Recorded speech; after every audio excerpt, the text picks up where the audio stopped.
अगर मैं आपसे कहूं कि दुश्मन की जमीन पर फंसे हुए पायलट को कैसे बचाती है आर्मी, अरे हाँ, क्योंकि अभी एक किस्सा सुनने में आ रहा है कि ईरान ने अमेरिका के F-15 और F-35 जहाज को दो के दोनों को मारकर गिरा दिया है।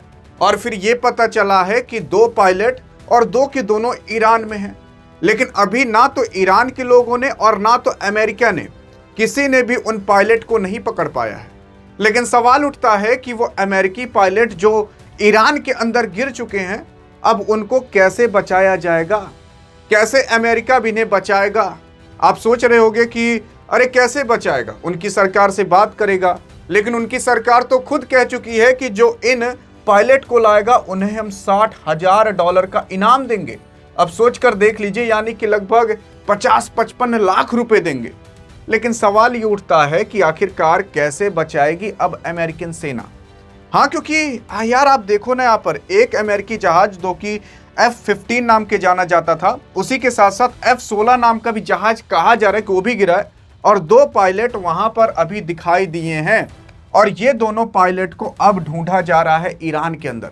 और ईरान के लोग भाई साहब उतने प्यास से नहीं तड़पते होंगे जितना इन दो पायलट के लिए तड़प रहे हैं कि ये दो पायलट कब मिल जाए हमें। ऐसा हो चुका है। लेकिन अब इन्हें बचाने के लिए वो कौन सी प्रक्रिया है जो अब अमेरिका करने वाला है?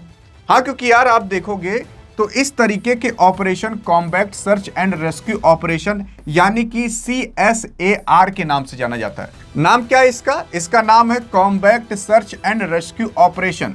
यह ऑपरेशन चालू किया जाता है जब किसी भी पायलट को ढूंढना रहता है। अब जैसे भारत के साथ भी एक बार ऐसा हुआ था, जब भारत के विंग कमांड अभिनंदन पाकिस्तान के अंदर जाकर गिर जा चुके थे।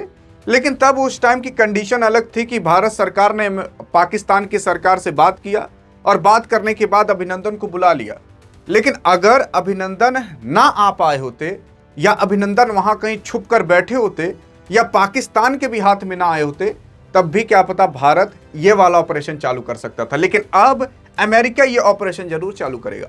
यह ऑपरेशन कैसे होता है, इसकी ट्रेनिंग कैसे होती है, कैसे बचाया जाता है, इसके बारे में देखते हैं। और आप जानकर हैरान हो जाओगे कि भाई साहब मतलब कुछ इस तरीके से कराया जाता है। यानी यार ये एक ऐसा सैन्य ऑपरेशन है जिसका मकसद ये होता है कि अगर कोई भी सैनिक फंस चुका है तो उसकी तलाश करना होता है। अरे यार, यानी कि ये मिशन अब चलाया जाएगा ताकि जो अमेरिका का पायलट फंसा हुआ है ईरान के अंदर, उसे सुरक्षित लाया जाए। लेकिन अगर वो पायलट को सरकार पकड़ ली, सरकार का मतलब ईरान की सरकार पकड़ ली, तब तो ईरान की सरकार उसे छोड़ेगी नहीं। लेकिन अभी ऐसा कहा जा रहा है कि उन पायलट को कोई पकड़ नहीं पाया। उन पायलट को ट्रेनिंग दी जाती है कि अगर आप दुश्मन की जमीन पर गिर भी जाओ तो आपको क्या करना है, कैसे सुरक्षित आना है। लेकिन अब उन्हें बचाने के लिए भाई साहब अब सैनिक जाएंगे, और सैनिक जाएंगे तो एक ऑपरेशन चलाया जाएगा जिस ऑपरेशन का नाम CSAR होता है, यानी कि combat search and rescue operation. ये चलाया जाएगा। और अभी आप न्यूज़ सुन भी रहे होंगे कि यार हाल फिलहाल जो अमेरिका की सेना है वो वहां पर जा रही है हेलीकॉप्टर लेकर, फाइटर जेट्स लेकर, और वो इसीलिए ईरान के इर्द गिर्द घूम रही है ताकि नीचे से जो सैनिक है वो कोई इशारा दे सके और हम समझ सके कि अच्छा यहीं पर ही वो सैनिक है। अब इशारा कैसे देगा? अरे क्या पता थोड़ा सा धुआं करके इशारा दे सकता है, या फिर क्या पता वो किसी शीशे के रिफ्लेक्शन से इशारा दे सकता है, या फिर उन लोगों को बताया जाता होगा कि अगर आप बालू वाले एरिया में फंस चुके हो तो आप ये साइन बना सकते हो, ऐसा कुछ कर सकते हो ताकि हम जान सकें। या फिर आप पथरीले इलाके में मतलब फंस चुके हो तो आप ऐसा साइन पत्थर से बना सकते हो ताकि हम जान सकें। तो इस तरीके से उन लोग को अलग अलग तरीके के मतलब सिखाए जाते हैं कि अगर आप जहां फंसे हो, आपको बचाने के लिए जब हम आएंगे तो आप कुछ ऐसा साइन बना देना ताकि हम समझ सकें कि आप यहीं पर हो। तो इस तरीके की काफ़ी अच्छी खासी ट्रेनिंग दी जाती है। अब अगर दरअसल इसकी बात करें ना, इसकी शुरुआत वर्ल्ड वॉर 1, वर्ल्ड वॉर 2 के दौरान हो चुकी थी, जब अमेरिका के सैनिक काफ़ी जगह फंसते थे। तो उस टाइम सोचा गया कि अच्छा भाई साहब, अगर हमारे सैनिक फंस जाएं तो उनके लिए क्या करना पड़ेगा। तब वर्ल्ड वॉर 1, वर्ल्ड वॉर 2 के दौरान ही ये सारी चीज़ें की गई, तब ये ऑपरेशन बनाया गया। और इस ऑपरेशन के तहत ऐसा नहीं है कि अभी तक कुछ सफल नहीं हुआ है, अमेरिका ने काफ़ी बार सफलता हासिल की है। 1943 में अमेरिकी सेना की पैरा रेस्क्यू यूनिट म्यांमार में फंसे सैनिकों को बचाया। 1944 में अमेरिकी सेना ने जापानी सेना से हेलीकॉप्टर के जरिए अपने 4 सैनिकों को निकाल कर बचाया। वियतनाम में भी अगर आप देखोगे कुछ इसी तरीके से मिशन चलाया गया था। तो लगभग कईयों बार इस मिशन के जरिए अमेरिकी सेना ने अपने सैनिकों को बचाया है, वर्ल्ड वॉर 2 के दौरान भी और उसके बाद भी बचाया है। लेकिन अगर आप ये देखने की कोशिश करोगे कि यार इस ऑपरेशन के अंदर आखिरकार सब कुछ कैसे होता है, मतलब कैसे ट्रेनिंग दी जाती है, क्या होता है, अगर आप फंस जाओ मानसिक रूप से, मतलब हर चीज। हाँ, अगर आप देखने की कोशिश करोगे तो यार यहाँ शारीरिक जो है यहाँ पर काफी ज्यादा सहन शक्ति भी होनी चाहिए। जैसे कि आपसे 36 मील दौड़, पानी के अंदर गोताखोरी और भारी वजन लेकर मार्च शामिल होता है इसमें, तभी आप इतने मजबूत बन पाते हो। अब ये दौड़ और इसलिए कराई जाती है कि मान लेते हैं कि आप कभी फंस गए, हाँ ठीक है, फंसने के बाद तब आपको 5 लोग, 10 लोग, 20 लोग या 50 लोग ने दौड़ा लिया। अब आप 36 मील तक तो दौड़ सकते हो। अगर आप 36 मील तक दौड़ दिए तो वो पीछे वाले तो नॉर्मल आदमी है, आधा किलोमीटर दौड़ देंगे, ऐसे होने लगेगा, तो आप आराम से बच सकते हो। जिसे दौड़ना आता है ना भाई साहब, वो किसी को भी हरा सकता है, क्योंकि कभी दुश्मनी हो गई और कभी मारपीट हो गई। तो आप एक काम करिए, आधा किलोमीटर दौड़ दीजिए, वो आपको खदेड़ ले, आपको तो हल्का सा भी फर्क नहीं पड़ेगा। अरे जो आदमी 10 किलोमीटर, 20 किलोमीटर, 36 मील तक दौड़ सकता है, तो उसको आधा किलोमीटर में क्या प्रभाव पड़ेगा। तो आप आधा किलोमीटर दौड़ दीजिए, वो भी आपके पीछे दौड़ दे, उसकी आधी ऊर्जा वहीं पर खत्म हो जाएगी।